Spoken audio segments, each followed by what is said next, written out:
everyone, welcome back to my channel, and in this video I'm going to talk about how to build wealth as an engineer. So let's get started.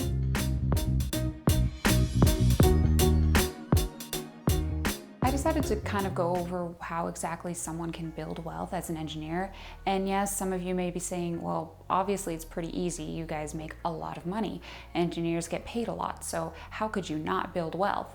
Well, there are doctors, surgeons, they get paid way more than engineers, and yet they still are barely making ends meet.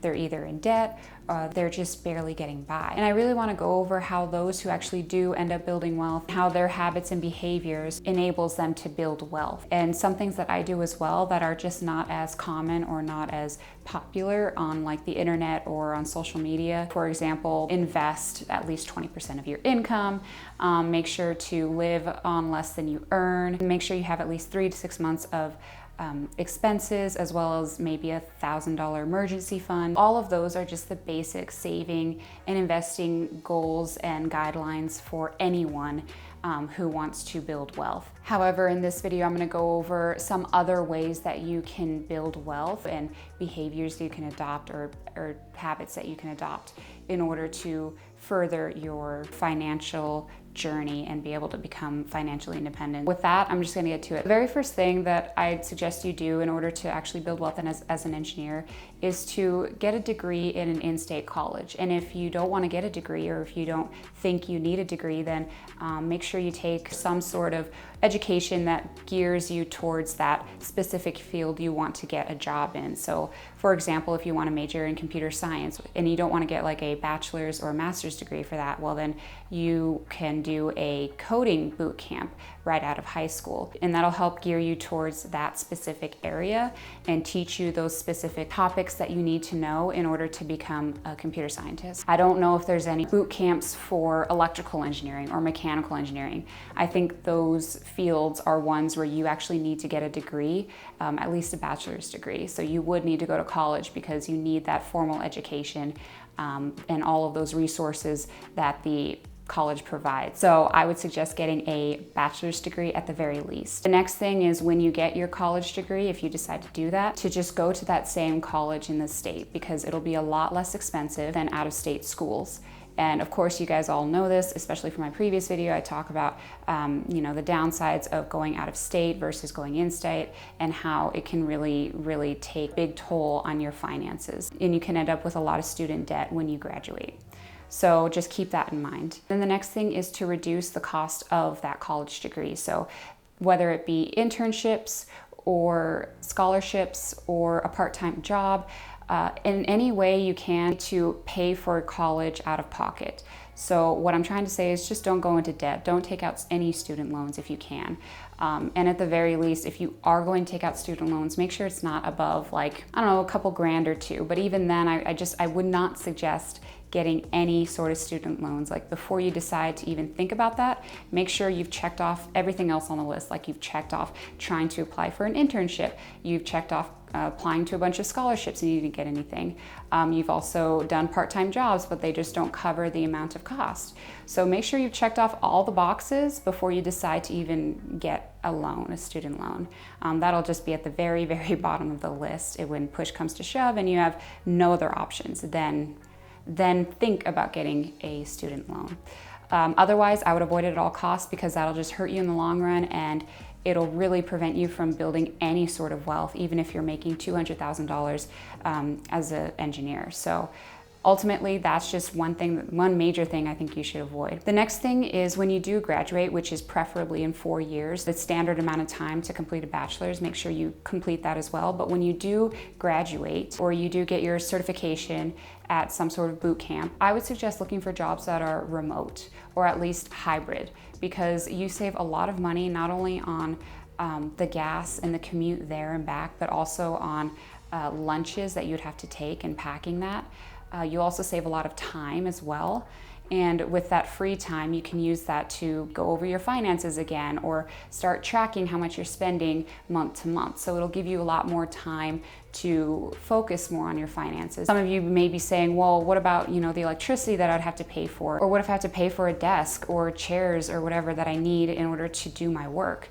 Well, yes, you would have to pay for that if you actually do work from home, but with remote work, you could work anywhere. So for example, if you don't want to buy a desk, or you don't want to use the internet, or you don't have internet at your house, to maybe go to a local coffee shop like Starbucks, for example, or some other place that does provide free Wi-Fi, and work there.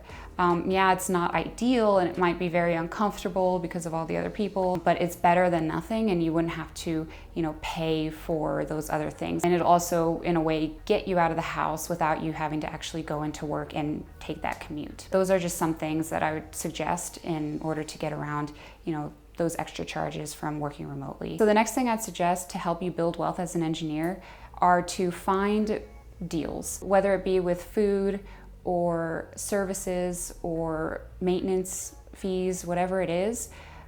Make sure you try to find some sort of deals, like either online or at the store, anything like that. For example, let's say you have some sort of a leak in your house, or you need something fixed, or a health issue with your teeth, for example, and you need like a mouth guard, to shop around.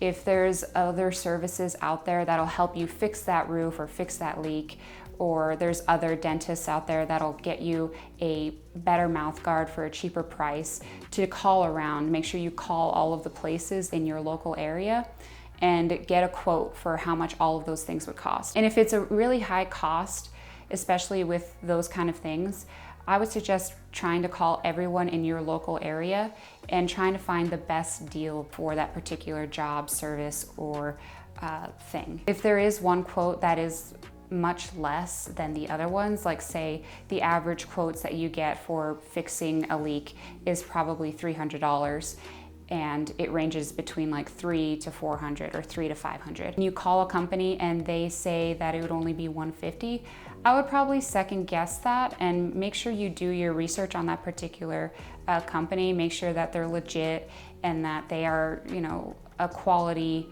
company, they do quality work, because having that significant of a difference between the others, it just seems off. It's like an outlier. So it might either be because they just do poor quality work, or maybe they really do offer that amount and they just don't realize that it's actually worth more in the market. But I would just suggest doing your research if you ever come across a quote that is much lower than the other ones you've been getting. But that's just a side note. So the next thing that'll probably help you as an engineer build wealth and become financially independent is by changing your mindset about saving money and investing it, especially if you have a hard time doing that. So for example, I'm someone who is very passionate about health and fitness. So in order for me to start investing and saving and to be motivated to save and invest, I thought about it in terms of fitness and health, such that if I want to save like 30% of my income, for example, that's the same as if someone wanted to lose weight, then they would cut back 30% of their calories. And they would track how many calories they eat, just like someone who's trying to save money would track how many dollars they spend that month. Other examples are when you eat, you want to have a mixed balance of carbs, fats, and proteins. So for example, you would want to have maybe 50% carbs, 20% fats, and then 30% protein. Well, that's kind of the same as saving, investing, and spending. So you probably want to spend 50% of your income, save 20%, and then invest 30%.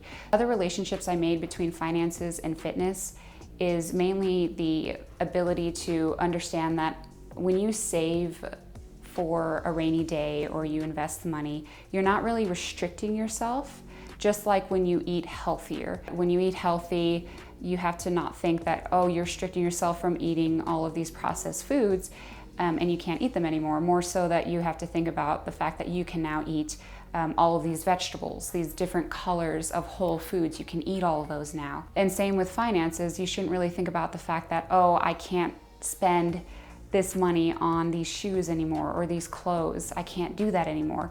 And more so think about it as that you're saving money for yourself. Like you have more money than what you did a week ago or 2 weeks ago. You want to really change your mindset about that and think more about what you're gaining from saving and what you're gaining from eating healthier. So all of those things kind of mix together, and that's what's really helped me stay consistent, motivated, and disciplined with as saving and investing. So if you're someone who is just not interested in saving or investing or has a hard time doing that, then I'd suggest probably relating it to something that you actually do enjoy and that you are disciplined about, something that you do care about. Try to relate that to finances in some shape or form. Those are all the tips that I have and little tricks and behaviors that I think you could develop in order to build wealth as an engineer. I hope you guys liked this video, and if you did, please give it a thumbs up. And if you'd like to see more, or if you have any other video suggestions, please let me know in the comment section down below. And yeah, I hope you guys like this video, and thank you for watching. Bye.